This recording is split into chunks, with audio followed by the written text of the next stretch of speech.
Hi friends, welcome back to my channel. ప్రేమకి నిజం చెప్పి తన చేయి పట్టుకొని తీసుకువెళ్తున్న ధీరజ్ని ఆపాలని చూసిన భద్రావతికి వార్నింగ్ ఇచ్చిన ప్రేమ. ఇదంతా ఎలా జరుగుతుందో తెలుసుకోవాలి అనుకుంటే వీడియోని పూర్తిగా చూసేసేయండి. అయితే ఇంకా ధీరజ్ బాధపడుతున్నాడేమో అని చెప్పేసి ఇంట్లో అందరూ ధీరజ్ని ఓదారుస్తూ ఉంటారు. అప్పుడే ఇంకా ధీరజ్, నా పెళ్ళాన్ని ఎలా ఇంటికి తీసుకురావాలో నాకు తెలుసు, అది దాన్ని ఎలాగోలా ఇంటికి తీసుకువస్తాను, అంతేగాని నేనేం బాధపడడం లేదు అని చెప్పేసి అంటూ ఉంటాడు. అప్పుడే ఇంకా బయటికి వెళ్ళిపోతూ ఉంటాడు. అప్పుడే ఇంకా ఆ నర్మద ఇలా అంటూ ఉంటుంది, ఇంటికి తీసుకువస్తానని చెప్పి శపథాలు అయితే చేసేసాడు, కానీ మీ చిన్నబ్బాయి ఏం చేస్తాడంటారు అని చెప్పేసి అంటూ ఉంటుంది. అప్పుడే ఇంకా వేదవతి, ఏం చేస్తాడో ఏమో, వాళ్ళిద్దరూ కలిసి ఉంటే అంతే చాలు అని చెప్పేసి అంటూ ఉంటుంది వేదవతి. అప్పుడే ఇంకా అమూల్య, ఏమో అమ్మ, ఏం చేస్తాడో అన్నయ్య, కానీ ఈసారి అన్నయ్య చాలా సీరియస్గా ఉన్నాడు, ఏమైనా నిజంగానే ప్రేమావతిని ఇంటికి తీసుకువచ్చేస్తాడేమో అని చెప్పేసి అంటూ ఉంటుంది. అప్పుడే ఇంకా నర్మద, తీసుకువచ్చేస్తే మంచిదే కదా అమూల్య అని చెప్పేసి అంటూ ఉంటుంది. అప్పుడే ఇంకా సాగర్ ఏమోంచి, వాడు తీసుకొస్తాడులే కానీ వాళ్ళ ఆవిడ్ని వెళ్ళి ముందు మీ పనులు మీరు చూసుకోండి అని చెప్పేసి అంటూ ఉంటాడు. అయితే అదంతా విన్న వల్లి ఏమోంచి, ఏంటి ధీరజ్ ప్రేమని తీసుకువచ్చేస్తాడు, నేను ఉంటుండగా ప్రేమని ఇంటికి రానిస్తానా? ప్రేమ మనసు విరగ్గొట్టైనా సరే ధీరజ్తో మళ్ళీ కలవకుండా చేస్తాను. ప్రేమ ఎప్పటికీ ఈ ఇంటికి రాదు, ఎప్పటికీ నేను ఒక్కరిదాన్నే ఇంట్లో కోడలుగా ఉండాలి. ఈ నర్మదని కూడా ఏదో ఒక ప్లాన్ చేసి బయటకు గంటేస్తాను, అప్పుడు ఇంతకన్నా ఎక్కువ బాధపడతారేమో అని చెప్పేసి అనుకుంటూ ఉంటుంది వల్లి. ఆ నర్మద ఉన్నంత వరకు నాకు ఇంట్లో విలువ ఉండదు, మావయ్య గారు ఒక్కరు తప్పితే మిగతా వాళ్ళెవ్వరూ నన్ను పట్టించుకోరు. అదే ఆ నర్మద లేకపోతే ఇల్లంతా నా మాటే వినాలి. నా కాపురాన్ని కూల్చేసిన వీళ్ళిద్దరు కాపురాలు పచ్చగా ఉంటే నేను అస్సలు చూడలేను. నా కాపురం ఎలా అయితే పాడైపోయిందో వీళ్ళది కూడా అలానే అయిపోవాలి, వీళ్ళ కాపురం కూడా కూలిపోవాలి, అప్పుడే నాకు మనశ్శాంతిగా ఉంటుంది అని చెప్పేసి వల్లి అనుకుంటూ ఉంటుంది. ఒక కోడలు పని అయిపోయింది, ఆ కోడలు మళ్ళీ జీవితంలో ఈ ఇంట్లోని అడుగు పెట్టకుండా వాళ్ళ ఇంట్లో వాళ్ళు చూసుకుంటారు. కానీ ఈ నర్మద విషయంలోనే నేను కొంచెం జాగ్రత్తగా ఉండాలి. ఈ నర్మదని ఎలా అయినా ఇంట్లో నుంచి బయటకు పంపించేస్తే చాలు అని చెప్పేసి అనుకుంటూ ఉంటుంది వల్లి. ఈ నర్మద విషయం కాసేపు పక్కన పెడితే, ఆ పొట్టిది ఆ ప్రేమ నన్నే కొడుతుందా? ధీరజ్కి విడాకులు ఇమ్మంటే నన్ను కొట్టింది. ధీరజ్తో నిజంగా విడిపోవడానికి ప్రేమ సిద్ధంగా లేనట్టుంది. మనం మాటలతో మభ్యపెట్టి మన తెలివినంతా ఉపయోగించి ప్రేమను ఎలా అయినా సరే మళ్ళీ ధీరజ్ జీవితంలోకి రాకుండా చేయాలి. ధీరజ్ ప్రేమ ఎప్పటికీ ఒక్కటి కాకూడదు.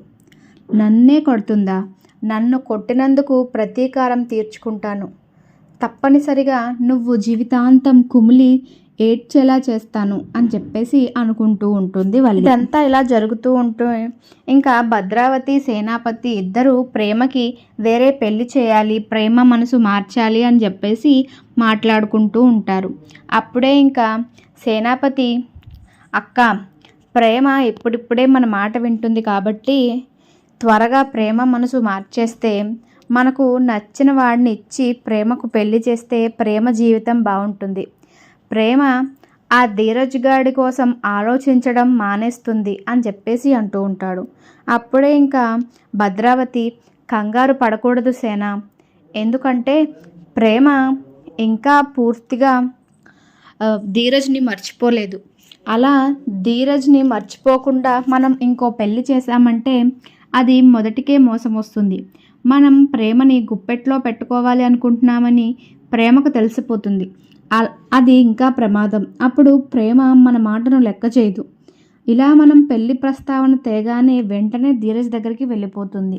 కాబట్టి మనం ధీరజ్ దగ్గరికి వెళ్ళేలాగా చేయకూడదు. ఇప్పుడప్పుడే ప్రేమకి పెళ్లి ప్రస్తావన తేకూడదు. ఎందుకంటే ప్రేమ మన దగ్గర సేఫ్గా ఫీల్ అవ్వాలి. మన వాళ్ళు మనల్ని పూర్తిగా నమ్మాలి. మనం ఏం చేయలేదని పూర్తిగా అనుకోవాలి అని చెప్పేసి అంటూ ఉంటుంది భద్రావతి. అప్పుడే ఇంకా సేనాపతి, అది కాదక్క, మనం ప్రేమకి పెళ్లి చేసేస్తే ఇంకా ధీరజ్ గాడి కోసం ఆలోచించదు కదా, చక్కగా తన భర్తతో తను ఉంటుంది కదా అని చెప్పేసి అంటూ ఉంటాడు. ప్రేమకి పెళ్లి చేయడం అంటే అంత సులువైన విషయం కాదు. ఎందుకంటే ప్రేమ ధీరజ్కి పెళ్ళయింది కాబట్టి ముందుగా వాళ్ళిద్దరికీ విడాకులు ఇవ్వాలి. వాళ్ళిద్దరూ విడాకులు తీసుకున్న తరువాతే మనం ప్రేమకి పెళ్లి చేయగలం. ప్రేమకి పెళ్లి చేయాలంటే ధీరజ్ విడాకులు ఇవ్వడానికి అస్సలు ఒప్పుకోడు. ప్రేమ మనం మార్చుకొని ఎలాగోలాగా ప్రేమ చేత మనం విడాకులు ఇప్పించినా ధీరజ్ ఒప్పుకోకపోతే కోర్టు విడాకులు ఇవ్వదు. అలాంటప్పుడు రెండో పెళ్లి చేసుకోవడానికి కోర్టు అనుమతించదు. అది మనం చాలా జాగ్రత్తగా చేయాలి. ముందుగా ప్రేమని మార్చుకుంటూ ప్రేమ ధీరజ్ విడిపోయేలాగా చేయాలి. శాశ్వతంగా వాళ్ళిద్దరూ విడిపోయినప్పుడే మనం ప్రేమకి ఇంకో పెళ్లి చేయగలం. అప్పటి వరకు ఇలాంటి ఆలోచనలు చేయకూడదు. చేశామంటే ప్రేమ మళ్ళీ ఆ పనోడింటికి వెళ్ళిపోతుంది. ఆ ధీరజ్ గారితో కలిసి ఉంటుంది. అప్పుడు ఇంతకాలం మనం పడ్డ కష్టమంతా వేస్ట్ అయిపోతుంది అని చెప్పేసి అంటూ ఉంటుంది భద్రావతి. అప్పుడే ఇంకా సేనాపతి, సరే అక్క, ప్రేమ పూర్తిగా మారిన తరువాత పూర్తిగా మనల్ని నమ్ముతున్నప్పుడు ఆ ధీరజ్కి విడాకులు ఇప్పించి వెంటనే మన తాహతుకు తగ్గట్టు, మన స్థాయికి తగ్గట్టు, మన అర్హతకు తగ్గట్టుగా మంచి సంబంధం తీసుకువచ్చి ప్రేమని మహారాణిలా చూసుకునే సంబంధం తీసుకువచ్చి ప్రేమకు పెళ్లి చేద్దాము అని చెప్పేసి సేనాపతి అంటూ ఉంటాడు. అప్పుడే ఇంకా తిరుపతి ధీరజ్ దగ్గరికి వచ్చి, ఏదో శపథాలు చేసావు కదరా, ప్రేమని ఎలాగైనా ఈ ఇంటికి తీసుకువస్తాను అని, మరి ఇంటికి వచ్చావే, ప్రేమ దగ్గరికి వెళ్ళలేదా మాట్లాడటానికి అని చెప్పేసి అంటూ ఉంటాడు. అప్పుడే ఇంకా ధీరజ్, ఎలా వెళ్ళను మామయ్య, ప్రేమ వాళ్ళ ఇంట్లో ఉంటుంది, బయటికి రావట్లేదు, కోచింగ్ దగ్గర మాట్లాడట్లేదు, నా కారు ఎక్కట్లేదు, నేను బ్రతిమలాడుకుంటుంటే వెళ్ళిపోతుంది, అలాంటప్పుడు ఏం చేయను అని చెప్పేసి అంటూ ఉంటాడు ధీరజ్. మరి అప్పుడు తిరుపతి, మరి ఇందాక అన్ని శపథాలు చేసావు కదరా, మరి ప్రేమని ఎలా తీసుకువద్దామని అని చెప్పేసి అంటూ ఉంటాడు. అప్పుడే ఇంకా ధీరజ్, నా ప్లాన్లు నాకు ఉన్నాయి మామయ్య, ఎలా అయినా సరే ప్రేమని ఒప్పించి మన ఇంటికి తీసుకువస్తాను అని చెప్పేసి అంటూ ఉంటాడు. అప్పుడే ఇంకా తిరుపతి, నువ్వు ప్లాన్లు అంటే బాగానే ఉంది కానీ నువ్వు మళ్ళీ మాత్రం నాతో పాటు కూర్చొని తాగుతానని మాత్రం అనకరా బాబు. ఆ రోజు నువ్వు చేసిన రచ్చ అంతా ఇంత కాదు, నువ్వు తాగితే మనిషిలా ఉండట్లేదు అని చెప్పేసి అంటూ ఉంటాడు. అప్పుడే ఇంకా ధీరజ్, ఊరుకో మామ, ఆ రోజు నేనేం చేశాను అని చెప్పేసి అంటూ ఉంటే, ఏం చేసావా నువ్వు గుర్తులేదా అని చెప్పేసి అంటూ ఉంటాడు తిరుపతి. పో మామ, వెళ్ళి పడుకో అని చెప్పేసి ధీరజ్ అయితే లోపలికి వచ్చేస్తూ ఉంటాడు. ఇదంతా ఇలా ఉంటుండగా విశ్వ ఏమోంచి అమూల్యకి ఫోన్ చేస్తూ ఉంటాడు. అప్పుడే ఇంకా అమూల్య, ఓయ్ ఇప్పుడెందుకు ఫోన్ చేసావు, అసలు ఏం పని, నాకు అస్తమానం ఫోన్ చేయొద్దని చెప్పాను కదా అని చెప్పేసి తిడుతూ ఉంటుంది. అప్పుడే ఇంకా విశ్వ, ఏం లేదమ్మాయి, మీ అన్నయ్య మా చెల్లి కోసం మాట్లాడటానికే చేశాను అని చెప్పేసి అంటూ ఉంటాడు విశ్వ. అప్పుడే ఇంకా అమూల్య, అయినా ఈ టైంలో ఫోన్లు చేసి మాట్లాడడం ఏంటి, ఈ టైంలో మాట్లాడకూడదు, పెట్టేయి అని చెప్పేసి అంటూ ఉంటే, అప్పుడు విశ్వ, ఏ అమ్మాయి ఈ టైంలో మాట్లాడితే నీకు అది పుడుతుందా నా మీద అని చెప్పేసి అంటూ ఉంటాడు. అప్పుడే ఇంకా అమూల్య, నోరు మూస్తావా, నిన్ను ఇలాంటివే మాట్లాడొద్దని చెప్పాను, కేవలం మా అన్నయ్య ధీరజ్ అలాగే ప్రేమ వదిన కోసం మాత్రమే నీతో మాట్లాడుతున్నాను, అంతేగాని నీ మీద ఎటువంటి ఫీలింగ్స్ లేవు అని చెప్పేసి అమూల్య అంటూ ఉంటుంది. అప్పుడే ఇంకా ధీరజ్ ఏమొంచి, సరే అమ్మాయి, ఏం చేస్తున్నావు అని చెప్పేసి అంటూ ఉంటే, ఈ టైంలో ఎవరైనా ఏం చేస్తారు, పడుకుంటారు అని చెప్పేసి అంటూ ఉంటుంది అమూల్య. అదే అమ్మాయి, మీ అన్నయ్యని ప్రేమని కలపడానికి ఏమైనా ఐడియా వచ్చిందా అని చెప్పేసి అడుగుతూ ఉంటే, నేను చెప్పాలా నీకు ఐడియాలు, మీ ఇంట్లో మీ చెల్లి ఉంటుంది, అలాంటప్పుడు నువ్వు ఏమైనా ప్లాన్ చేసి దానికి నిజం తెలిసేలా చేయొచ్చు కదా, నేను నీకు ఐడియాలు చెప్తే ఇంకా నువ్వు నన్నెందుకు హెల్ప్ అడగడం అని చెప్పేసి నేను నీకు హెల్ప్ చేయడానికి ఉన్నాను. అంటే నువ్వేమైనా ప్లాన్ చేస్తే నేను దానికి సహాయం చేస్తాను అంతే. అంతేగాని నేనే ఐడియాలు ఇవ్వడం అంటే నా వల్ల కుదరదు. ఇంకా ఇలాగే మాట్లాడతాను అంటే నాకు ఇంకెప్పుడు ఫోన్ చేయకు అని చెప్పేసి అంటూ ఉంటుంది అమూల్య. అప్పుడే ఇంకా విశ్వ, అమ్మాయి అమ్మాయి అమ్మాయి అదేం కాదమ్మాయి, మా చెల్లి ధీరజ్ కోసమే మాట్లాడుతున్నాను అని చెప్పేసి అంటూ ఉంటాడు.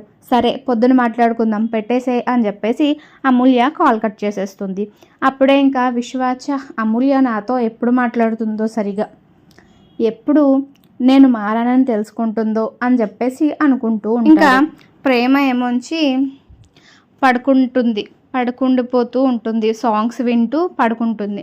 అప్పుడే ఇంకా ధీరజ్ వాళ్ళ ఇంట్లో అందరూ పడుకుండిపోయాక ఎవ్వరికీ తెలియకుండా లోపలికి వస్తాడు.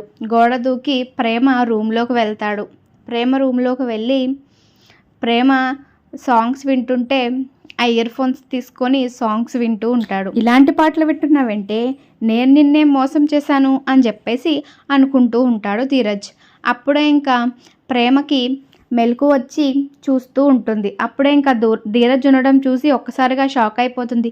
రే నువ్వేంట్రా ఇక్కడ, నువ్వెందుకు నా రూమ్లోకి వచ్చావు, మర్యాదగా బయటికి వెళ్ళిపో అని చెప్పేసి అంటూ ఉంటుంది ప్రేమ. అప్పుడే ఇంకా ధీరజ్ సరే సరే ఆగు ఆగు, పెద్దగా అరవకు, అందరికీ తెలుస్తుంది అని చెప్పేసి అంటూ ఉంటే ఏంట్రా తెలిసేది, నేనే పిలుస్తాను అత్త అత్త అని చెప్పేసి పిలుస్తూ ఉంటుంది. అప్పుడే ఇంకా ధీరజ్ ఆగు ఆగు, ముందు నేను చెప్పేది విను, నేనే వెళ్ళిపోతాను అని చెప్పేసి అంటూ ఉంటాడు. ఏం చెప్తావురా నువ్వు, ఏం చెప్తావు, మా వాళ్ళు మంచి వాళ్ళు కాదు, వాళ్ళే ఏదో చేశారు, నీ తప్పేం లేదు అని చెప్తావు అంతే కదా అని చెప్పేసి అంటూ ఉంటుంది ప్రేమ.